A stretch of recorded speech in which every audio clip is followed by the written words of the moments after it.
Please subscribe and don't forget to press the bell icon to get notified whenever we upload a new video. स्वागत है आपका। मैं हूं प्रशांत चरहे। 1962 में जब चीन ने हमारे मुल्क की तरफ अपने नापाक कदम बढ़ाए थे, तब उसे रोकने के लिए हमारी फौज तय वक्त पर मोर्चे तक पहुंच ही नहीं पाई थी, क्योंकि बीच में थी ब्रह्मपुत्र नदी। लेकिन अब उसी ब्रह्मपुत्र नदी पर हिंदुस्तान ने एक ऐसा पुल तैयार कर लिया है जिससे चीन की सरहद तक हमारी फौज मिनटों में ही पहुंच जाएगी। प्रधानमंत्री नरेंद्र मोदी ने इस पुल के काम को रफ्तार देकर उस सपने को हकीकत में बदल दिया है जिसे 15 साल पहले इस देश ने देखा था। जुलाई में पीएम मोदी असम के बोगीबिल पुल को देश को समर्पित करेंगे।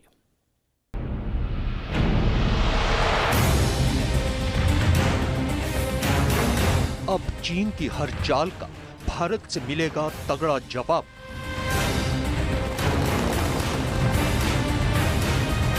ब्रह्मपुत्र नदी के पार चीन की हर हरकत पर भारत कसेगा लगाम।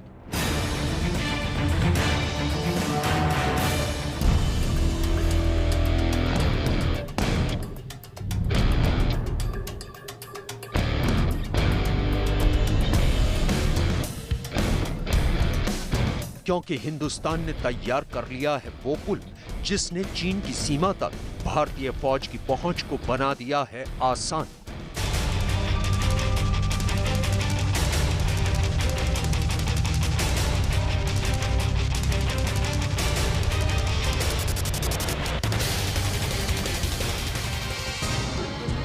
चीन भारत की सीमा से सटे इलाकों में सड़क और रेल का नेटवर्क बढ़ा रहा है। चीन बार बार सरहद पर उकसावे की हरकतों को अंजाम देकर हिंदुस्तान को ललकारने की कोशिश करता है, लेकिन अब उसकी हर कोशिश को मुंहतोड़ जवाब देने के लिए हिंदुस्तान ने तैयार कर लिया है बोगीबील पुल। अब महज औपचारिकता इस पुल को लेकर के रह गई है कंप्लीशन की। आप देख सकते हैं कि काम लगभग पूरा हो चुका है, सीमेंटेशन का काम हो गया है। उत्तर पूर्व के राज्यों को मजबूत करने और उन्हें देश के बाकी हिस्सों से जोड़ने की प्रधानमंत्री मोदी की मुहिम को बोगीबिल पुल एक कदम आगे बढ़ा रहा है। इस बोगीबिल पुल की खूबियां आज सिर्फ चीन ही नहीं बल्कि दुनिया के कई देशों को हैरान कर रही हैं।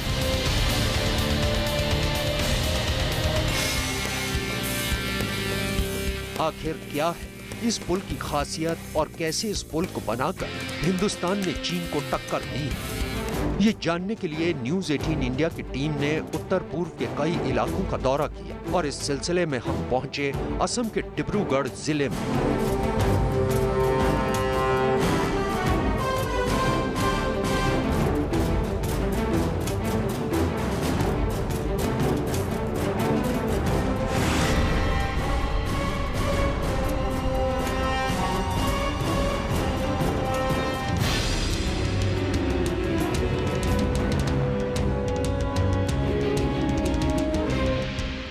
ब्रह्मपुत्र नदी के किनारे बसे डिब्रूगढ़ जिले से असम के बाकी इलाकों और अरुणाचल प्रदेश तक पहुंचना आसान नहीं है। ब्रह्मपुत्र की लहरों को पार करने के लिए लोगों के पास नाव ही एकमात्र जरिया है। अब जरा सोचिए कि नदी के उस पार चीन ने सरहद पर कोई गुस्ताखी तो हमें अपने लाभ लश्कर के साथ यहाँ से उस पार जाने के लिए कितनी मशक्कत करनी होगी। क्या हम देश के दूसरे इलाकों से अपने सैनिकों को अरुणाचल प्रदेश जल्द से जल्द भेज पाएंगे?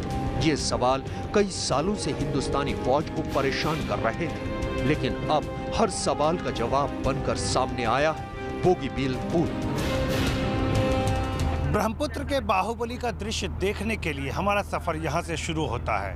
ब्रह्मपुत्र नदी की बात करें तो डिब्रूगढ़ के इस छोर पर ब्रह्मपुत्र नदी की चौड़ाई 10 किलोमीटर के करीब है और यहाँ पर पुल बनाना भारतीय रेल के इंजीनियरों के लिए एक बहुत बड़ी चुनौती थी, क्योंकि ब्रह्मपुत्र नदी चरित्र में भी भरोसेमंद नहीं है। इस नदी में हमेशा बदलाव आते रहता है और बड़ी मात्रा में इरोजन की वजह से, मिट्टी कटने की वजह से इंजीनियर्स को यहाँ पर पिलर खड़े करने में काफ़ी परेशानी हुई।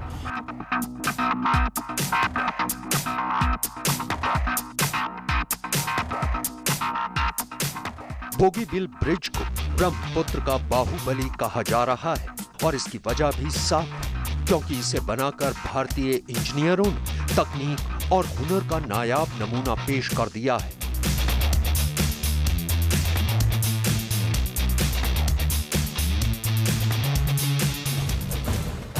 बोगीबिल पुल की लंबाई लगभग 5 किलोमीटर है। इस पुल पर रेल लाइन और सड़क दोनों बनाई गई है। ट्रेनों की एक साथ आवाजाही के लिए 2 समानांतर रेल लाइनें हैं। इस पर 100 किलोमीटर की रफ्तार से ट्रेनें दौड़ सकेंगी। इस पुल को बनाने में 5800 करोड़ रुपए खर्च किए गए हैं।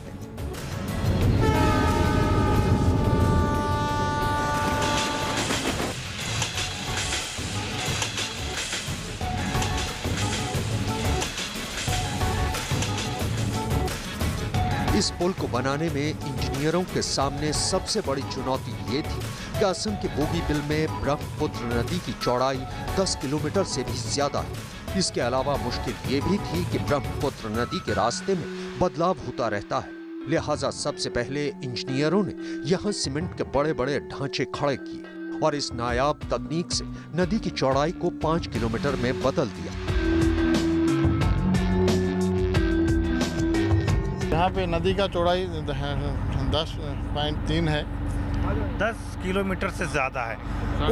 उस चौड़ाई को आप लोगों ने पहले कम किया। उसको पहले तो हमको ब्रिज तक पहुँचने के लिए उस चौड़ाई को कम करने के लिए बैंक में उसके अप्रोच का बैंक बनाना पड़ा। तो उसके बाद 5 किलोमीटर बैंक बचा है, तो उसको मैंने ब्रिज बनाया है। फिर बोगीबिल ब्रिज क्यों जरूरी है ये आप देख सकते हैं कि सामने नदी में एक बोट गुजर रही है। इसमें जो है लोग अपने सामान लेकर के गाड़ियाँ, कार और मालवाहक जितनी भी चीजें होती है वो सारी लोड होके यहाँ से गुजर रही हैं। यानी कि इस जगह पर नदी को क्रॉस करने के लिए बोट के अलावा और कोई साधन नहीं है और इसी बोट के सहारे लोग नदी के इस पार से उस पार तक जाते हैं।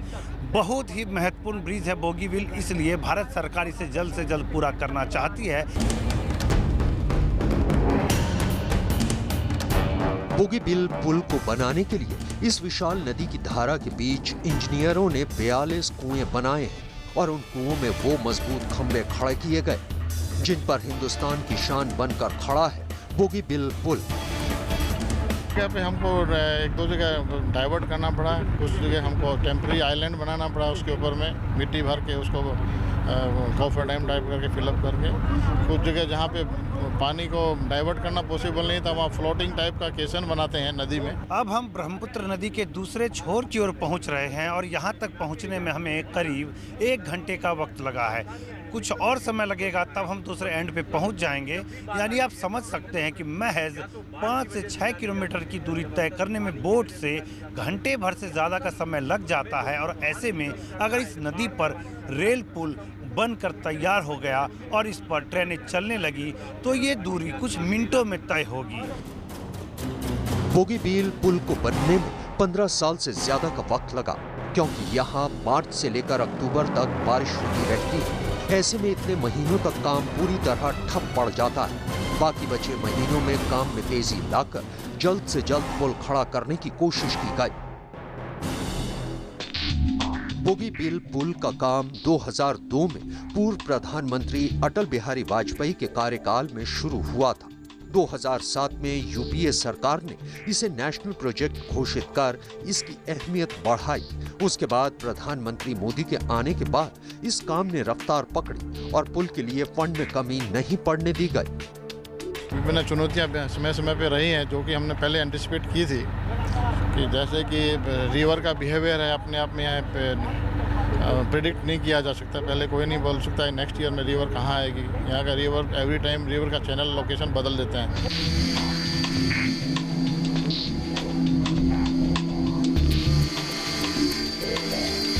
भौगोलिक रूप से इस ब्रह्मपुत्र बेसिन में काम करना बहुत ही डिफिकल्ट था क्योंकि जो ब्रह्मपुत्र रिवर है उसका स्पैन, उसका विड्थ जो है वो 10.3 किलोमीटर है जो कि बहुत लंबा विड्थ है। ये देखिए यहाँ से वहाँ तक 10 किलोमीटर की लंबी स्पैन है ये।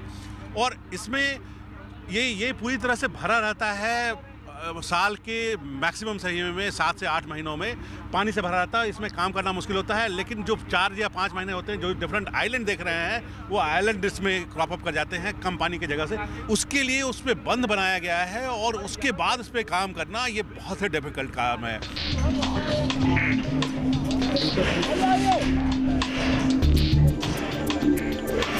से अपने सफर को समाप्त करके अब हम पहुंचेंगे इस ब्रिज के ऊपर और जानेंगे कि इंजीनियरिंग के लिहाज से क्या खास है इस पुल में और क्यों इसे ब्रह्मपुत्र का बाहुबली कहते हैं।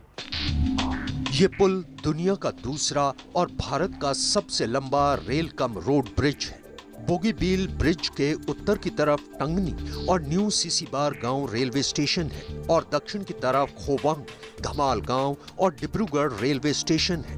इन स्टेशनों से आने वाले लोग इसी पुल के ऊपरी हिस्से में बनी 5 किलोमीटर लंबी सड़क का सफर पूरा करके अरुणाचल प्रदेश तक पहुंच जाएंगे, जबकि पहले ये सफर काफी लंबा हो जाता था। के ऊपर ये जो ब्रिज है यहाँ पर गाड़ियाँ चला करेंगे और इसके ठीक नीचे ट्रेन के लिए लाइन बनाई गई है। फिलहाल हम डिब्रूगढ़ एंड पे हैं और यहाँ से जो ये सड़क जा रही है वो सीधा अरुणाचल की तरफ जाएगी, यानी कि नॉर्दर्न पार्ट की ओर जाएगी। यहाँ पर काम युद्ध गति से चल रहा है, काम अब समाप्ति की तरफ है, इसलिए काम को समाप्त करने के लिए बड़ी संख्या में लोग यहाँ पर हैं। अलग अलग एक्सपर्टीज़ के लोग हैं क्योंकि यहाँ पर गाड़ियाँ चलेंगी और ट्रेनें चलेंगी। गाड़ियों की रफ्तार भी हाईवे जैसी होगी और ट्रेनें 100 किलोमीटर की स्पीड से चलेंगी। बोगीबिल ब्रिज नदी के दक्षिण छोर और उत्तरी छोर के बीच संपर्क को आसान बनाने वाला है, यानी कि नदी के उस पार अरुणाचल की सीमा पर चीन की किसी भी हरकत से भारत फौरन अपने सैनिक उस इलाके में भेज सकता है, जबकि पहले इस इलाके में नदी को पार करने के लिए रेलवे पुल 450 किलोमीटर दूर गुवाहाटी में था और सड़क के माध्यम से नदी को पार करने के लिए कोई पुल करीब 250 किलोमीटर दूर मिलता था। ऐसे में सामरिक लिहाज से अपने सीमावर्ती इलाके को मजबूत करना भारत के लिए बेहद जरूरी हो गया था। रेल कम रोड ब्रिज है, इसका लेंथ करीब 5 किलोमीटर है और ये साउथ बैंक और नॉर्थ बैंक को कनेक्ट करता है। इस कनेक्शन से साउथ बैंक से नॉर्थ बैंक जाने में बहुत सुविधा हो जाएगी और ये काम जो है हम लोग इस साल के जुलाई महीने तक। इस पुल का काम अंतिम चरण में है। जुलाई तक ये पुल बनकर तैयार हो जाएगा और फिर प्रधानमंत्री मोदी इसका उद्घाटन करेंगे। इस पुल को बनाने में 77,000 मीट्रिक टन लोहे का इस्तेमाल हुआ है। साइकिल पर सवार ये मजदूर ट्रेन के लिए रास्ता बनाने में लगे हैं। फुल्ली वेल्डेड ब्रिज है, पहले तो one of the biggest Hindi में सबसे बड़ा ब्रिज है इंडिया का पहला, और इसमें कंपोजिट गर्डर होने के नाते ये कम स्टील इसमें यूज हुआ है। 80,000 टन स्टील इसमें यूज हुआ है टोटल इस ब्रिज बनाने में, मेन स्टील। और इसके ऊपर जो 39 डेक है प्लस 2 इसके एंड स्पान है, छोटे स्पान है जो दोनों किनारे पे हैं नदी के, उनको पकड़ के 41 स्पान है इस पूरे में। 41 में से हम लोगों ने अभी तक 37 कर दिया है, केवल 4 और बाकी हैं। वैसे तो इस पुल को भारत की सुरक्षा में इजाफा करने के लिए बनाया जा रहा है, लेकिन इसके बनने के दौरान कई बार इसे ही सुरक्षा देने की जरूरत पड़ गई। कई बार स्थानीय गुटों के नेताओं ने यहां आकर काम में बाधा डालने की कोशिश की। उन्हीं को रोकने के लिए पुल के ऊपर सुरक्षा के इंतजाम किए गए हैं। बोगीबिल पुल की सामरिक जरूरत छिपी है 1962 के चीन के धोखे में, जब उसने अरुणाचल प्रदेश के सीमावर्ती इलाकों पर कब्जा करने के लिए भारत पर हमला कर दिया था। इस युद्ध के दौरान अगर चीन असम की तरफ रुख करता तो भारत के पास असम में ब्रह्मपुत्र के उत्तर के इलाकों को बचा पाने के लिए कोई रास्ता नहीं था, क्योंकि चीन को मुंह तोड़ जवाब देने के लिए उन इलाकों तक पहुंचना ही मुश्किल था। लेकिन 1967 में सिक्किम में जोजिला दर्रा में भारत ने चीन को युद्ध में बुरी तरह से हराया और इसमें चीन के 300 सैनिक मारे गए। तभी से भारत को यह पता था कि अगर अपनी सामरिक स्थिति ठीक हो तो चीन को हराया जा सकता है। लेकिन चीन के इरादों को दशकों बाद रक्षा मंत्री के तौर पर जॉर्ज फर्नांडिस ने पहचाना और चीन को भारत के लिए सबसे बड़ा खतरा बताया। उसी के बाद उस वक्त के प्रधानमंत्री अटल बिहारी वाजपेयी ने बोगीबिल पर इस विशाल पुल के लिए काम शुरू करवाया। इस पुल पर निर्माण कार्य जुलाई में समाप्त हो जाएगा और फिर इस पर 100 किलोमीटर की रफ्तार से ट्रेनें दौड़ा करेंगी और ये गाड़ियां नावों पर नहीं बल्कि रेल लाइनों के ऊपर इस सड़क पर चला करेंगी।